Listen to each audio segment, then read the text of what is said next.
ఒక dogs competition జరుగుతూ ఉంటుంది. అక్కడ ఒక talented dog high jump record create చేయడానికి రాడ్స్ అమర్చుకొని స్టేజ్ పై నుండి గాల్లోకి దూకి రికార్డ్ బ్రేక్ చేస్తుంది.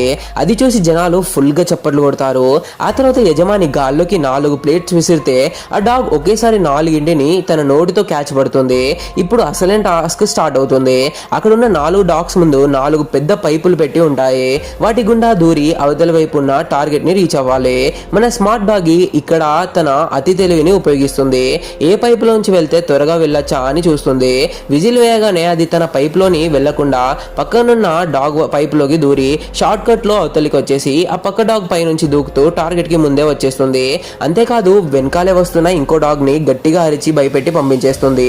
ఆ తర్వాత పక్కనున్న ఇంకో కుక్క ఒక పొట్లం పట్టుకుని ఫినిషింగ్ లైన్ వైపు వెళ్తూ ఉంటే మనోడు మళ్ళీ అతి తెలివి ఉపయోగించి గాల్లోకి లాంగ్ జంప్ చేసి ఆ కుక్క కంటే ముందే వచ్చి నిలబడతాడు. తనే అందరికంటే ఫాస్ట్ గా వచ్చాడు కాబట్టి ఛాంపియన్ ట్రోఫీ నాకే వస్తుందని ఫుల్ గా కలలు కంటాడు.